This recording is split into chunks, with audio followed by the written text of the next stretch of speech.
President Biden just gave a speech on the ongoing crisis in Ukraine. First, let's start with the good. The president called out what Russia is doing on the ground, making clear that this is not a minor incursion. I also like the idea of fortifying NATO's Eastern Front. Pushing NATO to harden its defenses also makes sense to me. And I appreciate the reinforced commitment to Article 5. Moving on to the bad, the Biden administration's approach thus far has been the idea of using sanctions and hashtag diplomacy to deter Putin. The problem is that approach has obviously failed. This was perhaps the most fair and best test of that idea, this idea of sort of gradual deterrence via the threat of sanctions. So what gives us any hope that more sanctions now will succeed? Especially since the president concedes it might take months, if not longer, for them to have any effect. And since Biden seems unwilling to kick the Russians off the SWIFT system or to really target Russia's energy sector. Biden said our sanctions are tougher than SWIFT while acknowledging the Europeans don't want to take the step of kicking them off SWIFT.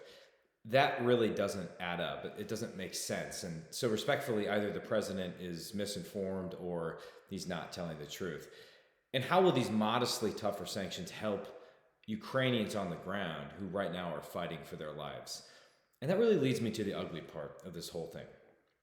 We need to ask, what are we doing on the ground in Ukraine to make this painful for Putin, to turn this into his Afghanistan, into a total quagmire for the Russians? And this is the biggest lesson we need to learn, that the administration thus far seems unwilling to learn. Deterrence does not just happen with slap on the wrist sanctions or Twitter hashtags from the White House. Deterrence happens because of hard power. And I think our liberal political class just doesn't understand that predators like Putin and Xi are willing to write their names into the history books with the blood of innocent people. And until we understand that uncomfortable reality and use hard power to prevent it, our enemies will advance, the free world will retreat, and more innocent people will die.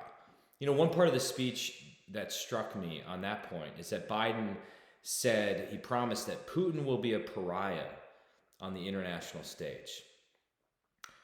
Do you think Putin cares about that? Do you think Putin cares about not getting invited to Davos or not being able to hang out with Prince Harry at COP26? Also, he won't be a pariah because the authoritarians, his fellow authoritarians like Xi, are working more closely with him. The president also said that he talked about principles upholding the global peace. Well, principles don't uphold the global peace. American power, hard power, upholds those principles and by extension, the global peace. Put differently, freedom won't prevail unless we actually are willing to fight for it.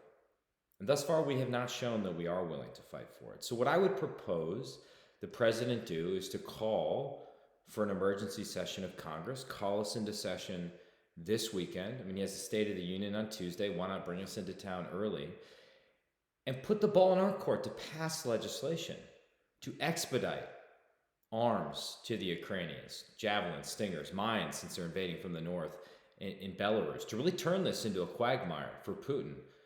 Think about other ways we can fortify NATO's Eastern Front with intermediate range ballistic missiles in Eastern Front countries, or how we can build the Navy to reestablish control of the Mediterranean, where Russia has dangerous influence. Force us in that emergency session to pass a defense budget. The Pentagon is still operating under a continuing resolution, which is devastating for the United States military. At a time when we need to be projecting military strength, our budgetary dysfunction is doing the opposite. It's projecting weakness. And also, on the economic front, though I don't think sanctions alone will deter Putin, let's actually pass a mother of all sanctions bill. Go after the Russian energy sector. Kick them off SWIFT. Even some Democrats are calling for that. But honestly, what would be more devastating to Putin than sanctions is to end this administration's war on American energy and unleash the true power of American energy. Activating the strategic petroleum reserves is not going to do anything. We got to have a broader approach, starting with reactivating Keystone and really turbocharging American energy production. That, over the long term, would undermine Putin's position. So I think this is a time when there are a lot of people in Congress who want to work together. We want this to be a bipartisan show of American strength.